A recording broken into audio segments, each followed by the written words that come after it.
Welcome to part one of the ISA education series by Chaptr Global. Here, we'll be looking to break down the complexities of income share agreements, hopefully answer any questions you might have, and make it understandable to anyone and everyone. In this first part, we shall look at an introduction to income share agreements, repayment term and grace period, payment cap, salary flow, and finally, how to complete an income share agreement contract. An income share agreement is a financial agreement between a student and a school, allowing the student to pay what they can afford upfront, and this varies from school to school, study and graduate, and finally pay a percentage of the future income for a set period of time. It is important to note that this means that the student only starts to pay back once they are earning. Now, for you to be able to partake of an income share agreement, you will be required to sign an income share contract. This is a financial agreement between a student and a school or funder, allowing the student to study without paying the full fees upfront in exchange for a percentage of the student's income after graduation. Some of the important components of the contract include the income share rate, payment cap, salary flow, eligibility criteria, default and its repercussions, repayment term, etc., all of which will be explained in this series. Let us start with an income share rate. This is the percentage of earned income that a student is expected to pay back monthly for the stipulated repayment term. Before I get to what we term as an earned income, it's important to note that an income share rate is calculated based on the student's anticipated salary after graduation, and it can vary from program to program. This will clearly be stipulated within the IEC contract, and therefore consult your contract for this. An earned income refers to the income a student earns after graduating from their program of study. It may include a monthly salary from employment or income from a business or startup. Some of the key benefits of taking up an income share agreement include lower financial risk for students, increased access to educational opportunities, since students can now access their preferred educational opportunities without necessarily having to afford the full fees upfront. And finally, and most importantly, ISAs have no debt element. And therefore, you as a student will only be required to pay back once you're earning. Let us look at repayment terms and the grace period. A repayment term refers to the period over which a student is expected to make the ISA repayments based on their income. The repayment term officially starts when a student graduates from a program and starts earning. The repayment term will be specified within the ISA contract and usually varies between 24 to 48 months. Now, we're very alive to the realities on the ground, and we do know that it's not a guarantee that a student will get employed immediately after graduation. And so we've gone ahead and offered a grace period, which is the period of time after a student graduates and before they're required to start making repayments.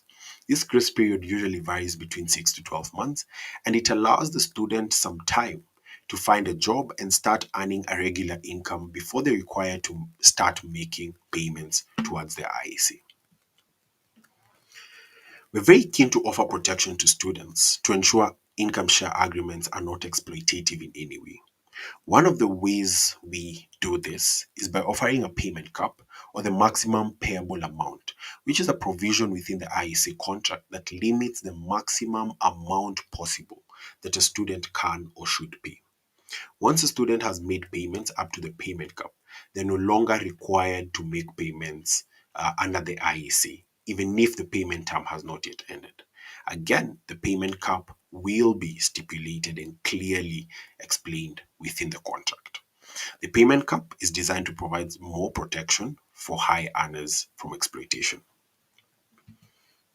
The second way we offer protection is by offering a salary floor, which is the minimum income threshold below which a student is not required to make IEC repayments under the contractual agreement.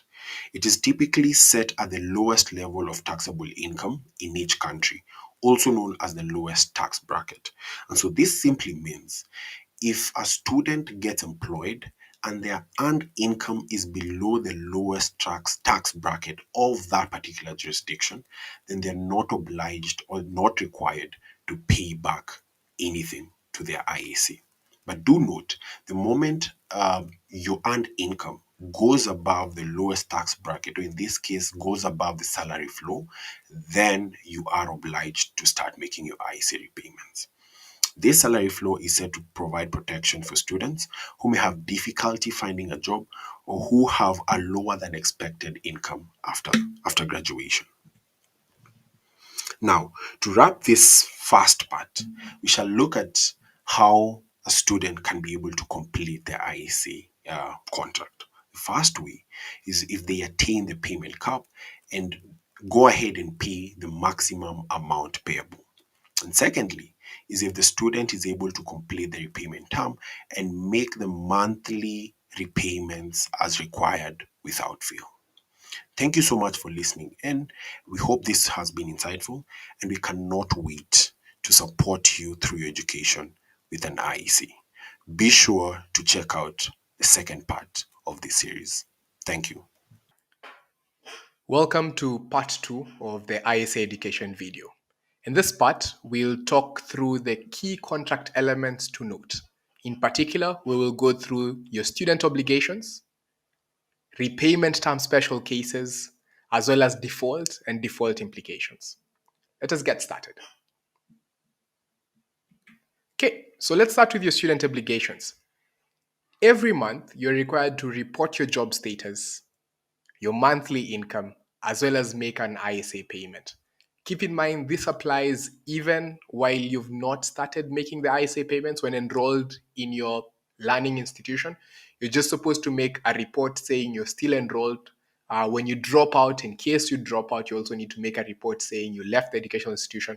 So this starts immediately you sign your income share agreement on the next month. Just expect to always do a report. And the moment your earning period, you should always know that your report will be coupled up with your expected ISA payments. In the same way, every quarter you'll be submitting your financial statement.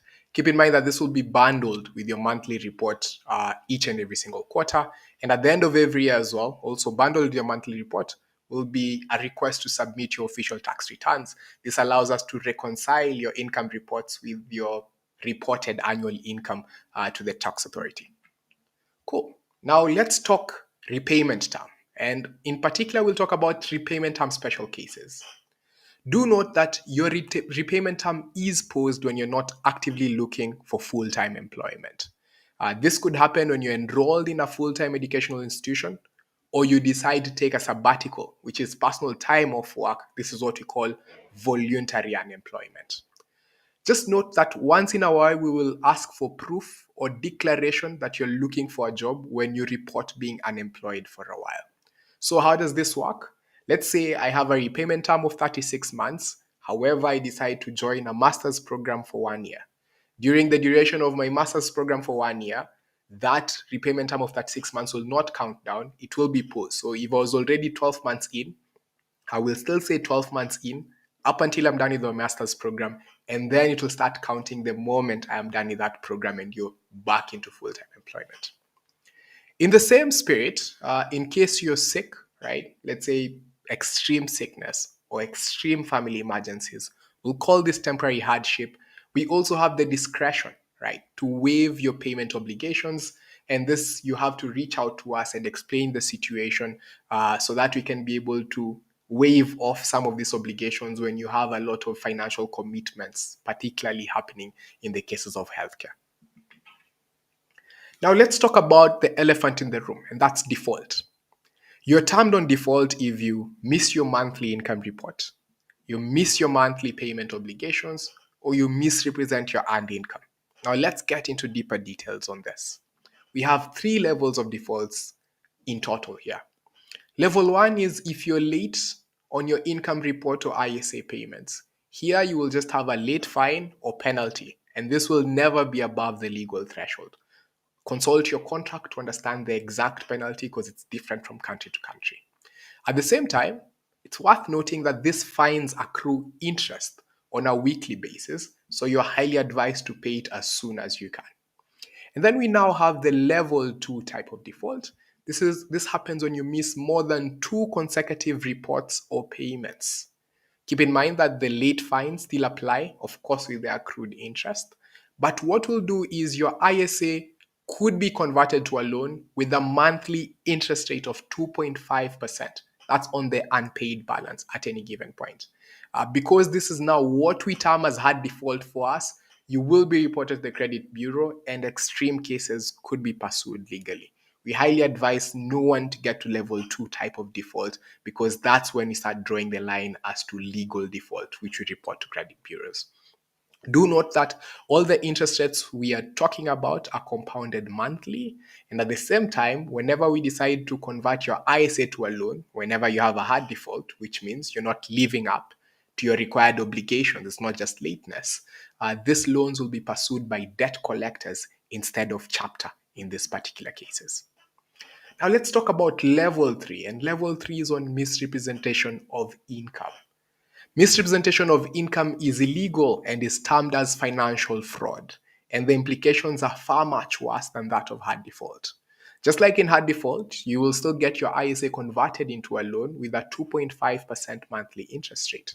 At the same time, we will still report you to the credit bureau as a defaulter. But because this is an illegal act and there's financial implications for this misrepresentation, we have the rights to sue for financial fraud, and this could either be chapter or the school that gave you the financing. Do note that we do expect some small discrepancies in income reports. This is highly expected, right? However, if the discrepancy is too large, that's when we start thinking about misrepresentation. In case there's a small discrepancy, you'll just pay up the arrears, or in case you had an overpayment, we'll give you back the ISA refunds. And that's the clean system of making sure we clean up and reconcile accounts at the end of every year. Now, before you go, it's worth noting that income share agreements are not like debt. In no month will you have a payment obligation that is not in line with your income. At the same time, every payment warrants a positive credit report.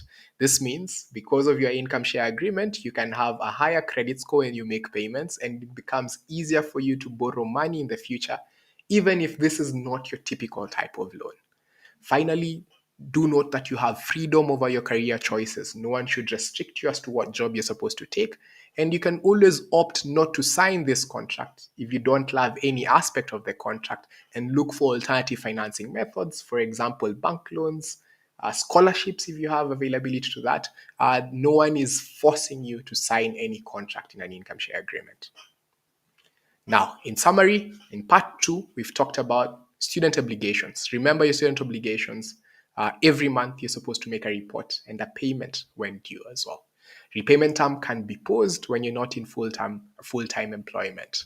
Payments can be waived whenever you're in temporary hardship, but this is up to the discretion of chapter. We have 3 levels of default, each with different implications. Note that ISAs still call for positive credit reports. You have freedom over your own career choice, and no one is forcing you to opt into an income share agreement. So what are the next steps?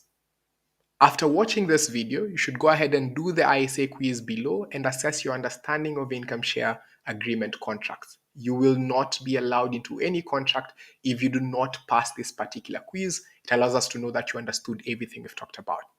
If you've already applied for an ISA on our platform, just wait for your decision. You'll get an email on this. But if you're new and you've not applied yet, just go to our platform, app.chaptrglobal.com, and you can apply if your school is an eligible school or you're part of one of our target countries. Whenever you have questions and inquiries, we have a chatbot pop-up on our platform. You can also go to our help center, also on our platform, app.chaptrglobal.com/help. And for any extreme areas where your help center can't help you, you can also email us at hello@chaptrglobal.com. Thank you very much, and looking forward to supporting your education journey with an income share agreement.